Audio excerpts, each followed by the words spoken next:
Good morning friends, welcome to our YouTube channel. मैं हूं आयुषी और आज है 7 जून और 7 जून से करंट अफेयर्स के जितने इंपॉर्टेंट क्वेश्चन होंगे आज के हम इस वीडियो में डिस्कस करेंगे।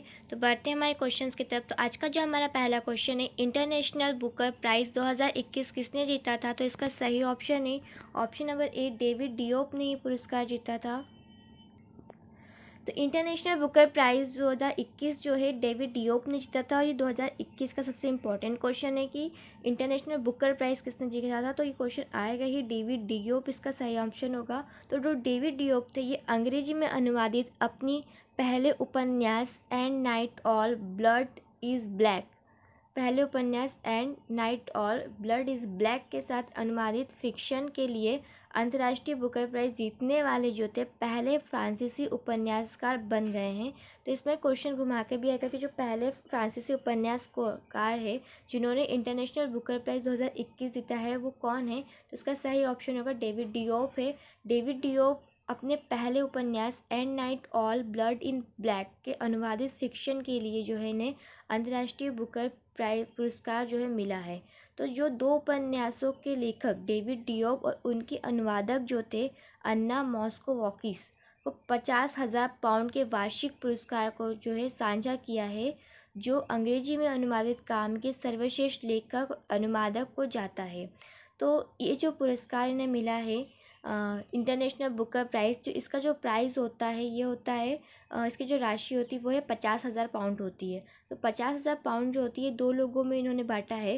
पहला तो वो होता है जो उसको लिखता है, जो बुक को लिखता है, जो लेखक है, मतलब डेविड डियोप जिन्होंने इस बुक को लिखा है और इस बुक को जिसने अनुवादित किया है लैंग्वेज में, तो वो है अन्ना मॉस्कोवस्की से। इन दोनों ने ही इस प्राइज़ को एक दूसरे में साझा किया है, मतलब एक दूसरे में शेयर किया है। और इसमें क्वेश्चन बस यही बनता है कि ये पहले फ्रांसीसी उपन्यासकार कौन है जिन्होंने इंटरनेशनल बुकर प्राइज़ 2021 मिला है? तो वो है डेविड डियोप। तो इसके बारे में हम थोड़ी सी डिटेल और करेंगे। तो इसकी हम डिटेल में बात करें तो ये जो पुरस्कार है प्रतिवर्ष जो है किसी भी भाषा के काल्पनिक कथा उपन्यास को दिया जाता है जिसका अनुवाद जो है अंग्रेजी में हुआ हो और इसका प्रकाशन ब्रिटेन अथवा आयरलैंड में हुआ। मोस्ट इम्पॉर्टेंट है कि जो बुक है वो किसी भी लैंग्वेज में हो, लेकिन उसका अनुवादन किस चीज़ में हो? इंग्लिश में हो। उसके बाद वो प्रकाशन ब्रिटेन अथवा आयरलैंड में कहीं भी हो सकता है। इसके लिए सेकेंड पॉइंट हम ये हैं कि उल्लेखनीय है कि यह जो पुरस्कार होता है वर्ष 2005 में मैन ग्रुप द्वारा स्थापित किया गया था। मतलब ये जो पुरस्कार था 2005 में मैन ग्रुप द्वारा जो है प्रकाशित किया गया था। और ये बुकर प्राइज़ का जो है पूरा पूरक होता है। ये पुरस्कार जो होता है मूल बुकर पुरस्कार से अलग है। जो इसका लक्ष्य क्या है कि विश्व भर में अच्छे उपन्यास के अधिक प्रकाशन और उसे पढ़ने के लिए प्रोत्साहित करना। तो इसका लक्ष्य यही है कि विश्व भर में जितने भी अच्छे उपन्यास है उनका प्रकाशन हो और उन्हें पढ़ने के लिए प्रोत्साहित करें। और 2005 में जो है मैन ग्रुप द्वारा जो है इस प्राइज़ को जो है स्थापित किया गया था। और ये बुकर प्राइज़ का ठीक पूरक है। तो इसमें बस यही बात है कि इंग्लिश लैंग्वेज काफ़ी इंपॉर्टेंट लैंग्वेज है। तो इससे आप जानिए, हिंदी को भी जानिए, लेकिन इंग्लिश जो है बहुत ही इंपॉर्टेंट लैंग्वेज की एक इंटरनेशनल लैंग्वेज बन चुकी है, तो इसे जानना भी बहुत ज़रूरी है। आज का हमारा वीडियो का सेकंड क्वेश्चन है कि हाल ही में किसे सैग नामक एक पहल और पोर्टल का शुभारंभ किया था? तो इसका सही ऑप्शन है ऑप्शन नंबर डी जो है इसका थावरचंद गहलोत। इसका सही आंसर होगा कि हाल ही में जो है सेग सीनियर एग्जिन ट्रोइंग इंजन जो था वो यावरचंद गहलोत ने जो है पोर्टल की शुभारंभ किया है। तो हाल ही में जो थे यावरचंद गहलोत, जो कि केंद्रीय सामाजिक न्याय और अधिकारिता मंत्री है, इन्होंने जो है सेग जो नामक एक पहल और पोर्टल शुभारंभ किया है।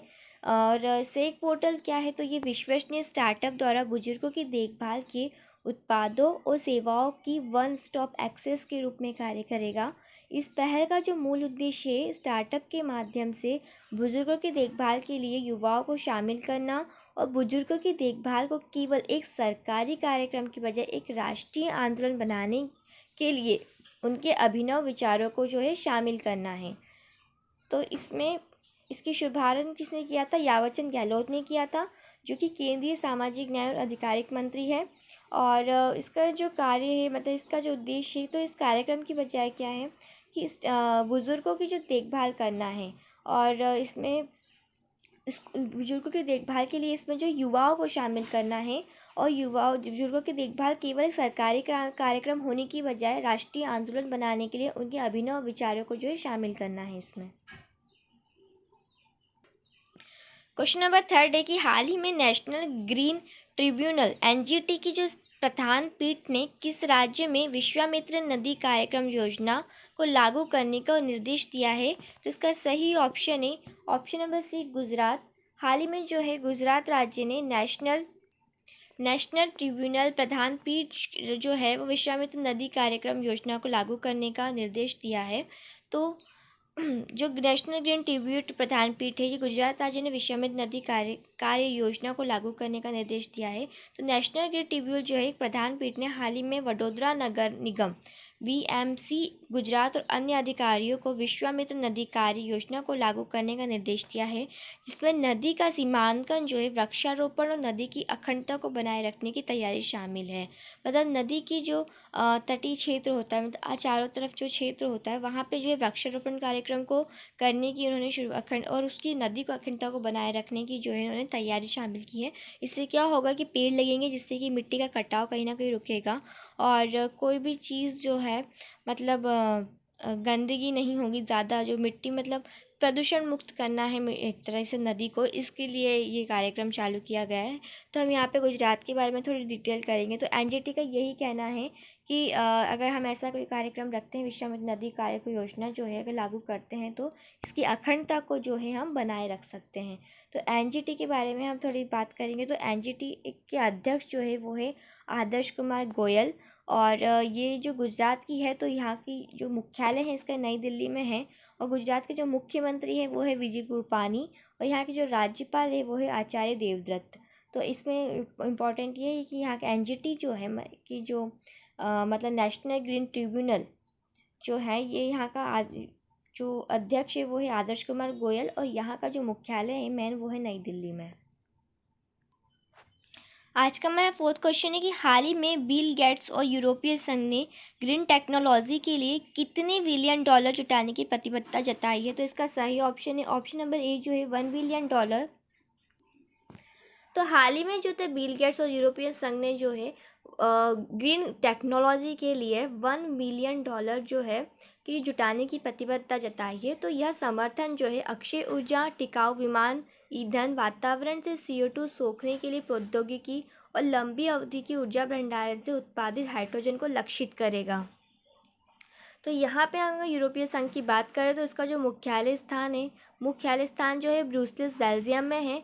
और इसकी स्थापना जो हुई थी 1 नवंबर 1993 में हुई थी। और बिल गेट्स को तो सभी जानते हैं कि बिल गेट्स जो थे ये दुनिया के अमीर व्यक्तियों के ये तीसरे या पाँचवें नंबर पे है। और इनकी जो कंपनी थी वो थी माइक्रोसॉफ्ट। और हाल ही में इन्होंने यूरोपीय संघ से ग्रीन टेक्नोलॉजी के लिए $1 बिलियन जुटाने की प्रतिबद्धता जताई है। आज का मेरा 5th क्वेश्चन है कि हाल ही में किस देश में दुनिया के पहले कार्बन डाई न्यूट्रल मतलब CO2 न्यूट्रल सीमेंट प्लांट का जो है शिलान्यास किया गया है। तो इसका सही ऑप्शन है ऑप्शन नंबर सी, स्वीडन में किया गया है ये। तो हाल ही में जो है स्वीडन में दुनिया के पहले CO2 न्यूट्रल सीमेंट प्लांट का शिलान्यास किया गया। CO2 न्यूट्रल मतलब वहाँ पे कार्बन डाइऑक्साइड जो होगी वो होगी ही नहीं। न्यूट्रल मतलब पूरी तरीके से इसकी कोई मात्रा नहीं होगी। तो दुनिया की दूसरी सबसे बड़ी सीमेंट निर्माता हिडलबर्ग सीमेंट, दुनिया की सबसे बड़ी सीमेंट निर्माता कंपनी है हिडलबर्ग सीमेंट। और इसका इन्होंने जो है कार्बन कैप्चर तकनीकी के माध्यम से 2030 तक जो है स्लाइड में अपनी स्वीडिश फैक्ट्री को दुनिया के पहले CO2 न्यूट्रल सीमेंट प्लांट में बदलने की योजना बना रही है। यह संयंत्र जो है प्रति वर्ष 1.8 मिलियन टन कार्बन डाइऑक्साइड को कैप्चर करने में जो है वह सक्षम होगा। तो इसमें यही बात है कि सबसे पहली कंपनी कौन बन गई है, स्वीडन की जो पहली कंपनी है वो सबसे पहले CO2 न्यूट्रल सीमेंट प्लांट का शिलान्यास करने वाली पहली कंपनी है। और इन्होंने सीमेंट और जो स्वीडन की अपनी कंपनी हिडलबर्ग, ये दुनिया की सबसे बड़ी सीमेंट निर्माता कंपनी है। क्वेश्चन नंबर 6 है आज का कि ईगल एक्ट जो है हाल ही में सुर्खियों में था, किस देश से संबंधित है? तो इसका सही ऑप्शन है ऑप्शन नंबर डी, अमेरिका देश से जो है ये संबंधित है।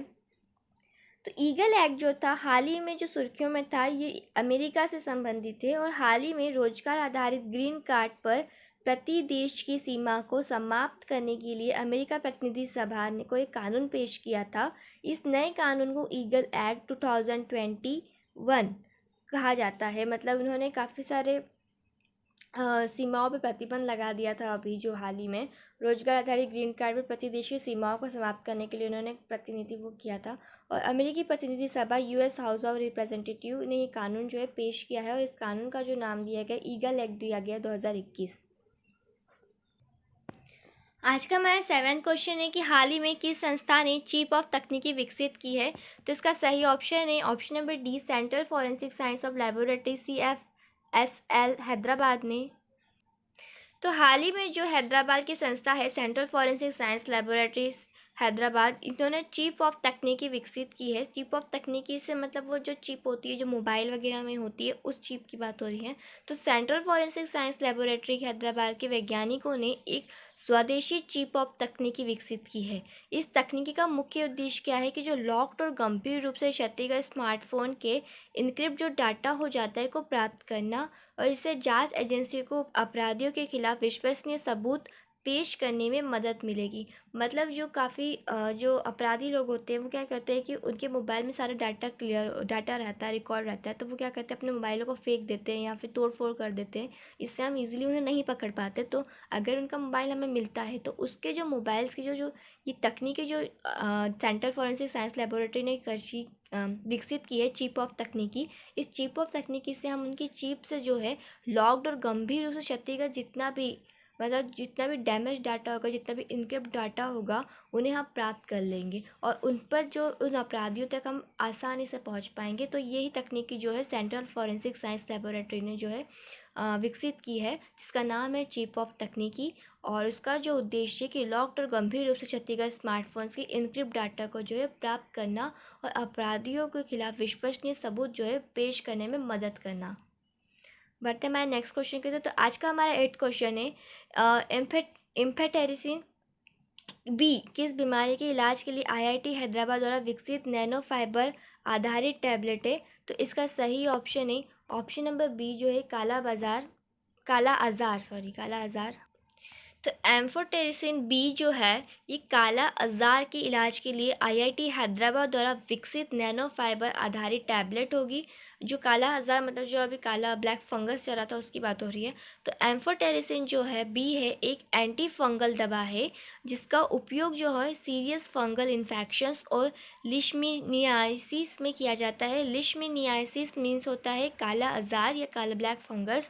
इसके इलाज में जो यूज़ हो रही है जो एंटी फंगल दवा है वो है एम्फोटेरिसिन बी और इसको हाल ही में जो है इसकी नैनो टैबलेट बनाई गई है जो कि IIT हैदराबाद द्वारा बनाई गई है और हाल ही में भारतीय प्रौद्योगिकी संस्थान IIT हैदराबाद के शोधकर्ताओं ने एम्फोटेरिसिन बी की नैनो फाइबर आधारित गोलियां विकसित की है जिन्हें हम MP नाम कहा जाता है। जो शॉर्ट नेम दिया है उन्हें AMB और ये जो है जो ब्लैक फंगस या ब्लैक आज़ार जो भी है इसमें फंगल इन्फेक्शन में काफ़ी ज़्यादा उपयोग में लाई जाने वाली ये एंटी फंगल दवा है जिसका नाम है एम्फोटेरिसिन, जिसकी टैबलेट्स बनाई गई है जो कि IIT हैदराबाद द्वारा बनाई गई है और यह जो काला आज़ार को ठीक करने के लिए एम्फोटेरिसिन बी की नैनो फाइबर गोलियां बनाने का पहला प्रयास है। जो इनके द्वारा जो ये प्रयास किया गया है ये पहला प्रयास है जो कि IIT हैदराबाद द्वारा किया गया है। चूँकि जो काला आज़ार है मतलब लिशमीनियासिस जो है ये उपचार का उपयोग वर्तमान में म्यूकरमाइकोसिस के उपचार के रूप में किया जा रहा है। इसका उपयोग कोविड उपचार के बाद फंगल संक्रमण के इलाज के लिए किया जा रहा है। तो वर्तमान में जो है इसको म्यूकरमाइकोसिस के उपचार के रूप में किया जा रहा है। इसका उपयोग जो है मतलब जो वर्तमान में जो एम्फोटेरिसिन का हम यूज़ कर रहे हैं जो अभी ब्लैक फंगस निकला है म्यूकरमाइकोसिस उसके उपचार के लिए हम इसका यूज़ कर रहे हैं और कोविड उपचार के बाद फंगल संक्रमण के इलाज के लिए भी इसका उपयोग किया जा रहा है। मतलब जिन्हें कोविड हुआ था फिर वो रिकवर हो गए तो इसे आशंका थी कि इन्हें फंगल इन्फेक्शन होगा तो इनके लिए भी ये जो है इसका यूज़ हम कर रहे हैं एम्फोटेरिसिन जिसकी अभी नैनो टैबलेट्स बनी है जो कि IIT हैदराबाद के द्वारा बनाई गई है। आज का हमारा 9th क्वेश्चन है, हाल ही में global anti terrorist watchdog financial action task force कि किस देश को जो है इनहेंस फॉलो अप लिस्ट में बनाए रखने का फैसला किया है। तो इसका सही ऑप्शन है ऑप्शन नंबर ए, पाकिस्तान को। तो हाल ही में जो है global anti terrorist watchdog financial action task force जो है पाकिस्तान देश को इनहेंस फॉलो अप लिस्ट में बनाए रखने का फैसला किया है। तो ये जो है global anti terrorist watchdog financial action task force ने अक्टूबर 2020 में पाकिस्तान को ग्रे लिस्ट में रखा था और तय किया कि जो फैट विश्व बैंक जो है और एशियाई विकास बैंक जो है या अंतर्राष्ट्रीय मुद्रा कोष और यूरोपीय संघ ही पाकिस्तान को सहायता प्राप्त करने की अनुमति नहीं देगा। मतलब पाकिस्तान का कहना जो है कि वो कहीं ना कहीं जो है ऋण की मांग करती है कई बैंकों से या जहाँ से भी करती है, वो कहती है कि हमारा जो देश है भुखमरी का शिकार है और हमें आपसे पैसा चाहिए। लेकिन पैसा लेने के बाद जो है वो उसका यूज़ जो होता है मिस यूज़ करता है, या तो वो उसको आतंकवादी गतिविधियों में यूज़ करेगा या किसी न किसी ऐसी चीज़ों में यूज़ करेगा जिससे वो दूसरे देशों को नुकसान पहुंचाए। तो उन्होंने बैंकों ने अब ये निर्णय लिया है कि हम किसी प्रकार की सहायता अब जो है पाकिस्तान को नहीं करेंगे। उन्होंने अंतर्राष्ट्रीय मुद्रा कोष और यूरोपीय संघ ने पाकिस्तान को सहायता प्राप्त करने की अनुमति अब नहीं दी है। अब वो यहाँ से अपनी अनुमति नहीं मांग सकता।